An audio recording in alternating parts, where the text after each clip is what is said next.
The moment the elevator doors slid open, the energy inside the glossy, glass-walled boardroom shifted. Everyone stood a little straighter, adjusting their suits as the company's CEO, Marissa Thornwell, stepped in with her signature red blazer and air of untouchable confidence. But all eyes drifted to the quiet man who followed behind her at a slower, steadier pace. He was older, with silver hair, warm eyes, and the calm presence of someone who had seen far too much of life to ever rush through it. His name was Horace Benton, a modestly dressed black man whose gentle smile contrasted sharply with the intimidating corporate setting around him. He extended his hand politely when Marissa turned to welcome him, but instead of taking it, she looked down at his outstretched hand, then back at him, and simply folded her arms with a dismissive laugh. Her staff forced awkward smiles, unsure whether to follow her lead or hide their discomfort. The old man's hand slowly lowered, but his smile, though now dimmed, did not disappear. And in that split second, the room felt colder, as if everyone had witnessed something deeply wrong yet irreversible. If you believe kindness and second chances still matter in this world, please like, comment, share, and subscribe to Kindness Corner. And tell us in the comments, where are you watching from? What no one in the room knew was that Horace had spent decades building people up, investing quietly in small communities, believing in individuals when their own world had given up on them. But he had never cared for flashy suits or grand entrances, which often made people like Marissa overlook him before ever learning who he truly was. Marissa, who had fought ruthlessly to build Thornwell Analytics from a tiny startup into a multi-million-dollar firm, believed power was shown through image, dominance, and never lowering herself to anyone she didn't deem worth her time. So when she saw Horace's lack of fancy attire, she assumed he was someone beneath her attention, unaware that he was the very investor who could save her collapsing company. Later that day, as her staff reviewed financial charts and projections, Marissa's world began to unravel piece by piece. Her biggest client had pulled out unexpectedly, her shares were dropping, and a quiet panic trembled beneath her polished surface. The same executives who once clung to her decisions now exchanged anxious looks behind her back. Thornwell Analytics, the empire she built brick by brick, was bleeding from cracks she had refused to acknowledge. And the only lifeline available was the man whose hand she had refused that morning. But Marissa's pride was a thick wall, and she convinced herself she could fix everything alone. That night, she stood in her penthouse office staring at the glittering city lights below. Her reflection in the glass looked powerful, but her heart thudded with fear she couldn't bury anymore.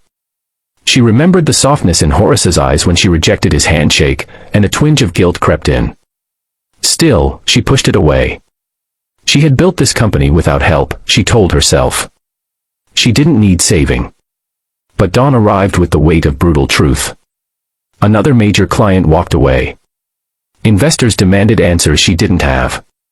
And in a board meeting filled with tense silence, one of her senior managers finally said what everyone else had been thinking: they needed Horace Benton. Not just for his money, but for his strategic mind and reputation as someone who rescued companies through wisdom, not ego. The truth hit Marissa so sharply she felt breathless. Her arrogance had cost her more than an opportunity, it had cost her dignity. With trembling hands, she asked her assistant to locate Horace. The room watched her with a mix of shock and pity as she swallowed her pride for the first time in years. She rehearsed apology after apology in her mind, each one feeling like it chipped away at the version of herself she had always clung to.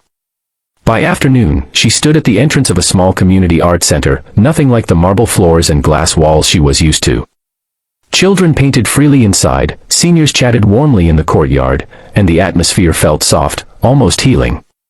It stunned her to see Horace there, humbly arranging donated art supplies as if the world wasn't waiting for him to decide the fate of multi-million-dollar corporations. Seeing him so grounded shook her. She approached him slowly, her pride battling her desperation, until finally she forced the words out: apologies, explanations, acknowledgments of her behavior. She expected anger or resentment, maybe even the dismissal she had once given him. Instead, Horace listened with eyes full of something she had not seen in years: understanding. He told her that respect had nothing to do with titles or wealth, and everything to do with humanity. For a moment, she felt small, but not in a way that weakened her. Rather, it humbled her, stripped away the armor she had worn for far too long. Over the next weeks, Horace agreed to advise her company, not because she begged, but because he believed no one was beyond redemption. He met with her team, guided her through difficult decisions, and taught her the value of gentleness in leadership. Slowly, the company stabilized. Clients returned. Employees who once feared her began to admire her transformation. And Marissa herself changed in ways she never expected. She stopped walking with the stiff air of superiority and started listening, learning, and appreciating people for their hearts instead of their resumes.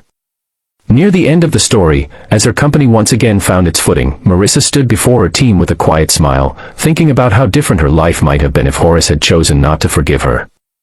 She realized the greatest investment he ever made wasn't financial, it was the emotional courage to believe in her when she didn't deserve it.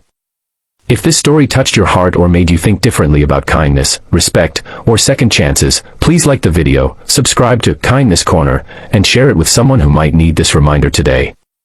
Before we end, tell us in the comments, what part of this story moved you the most?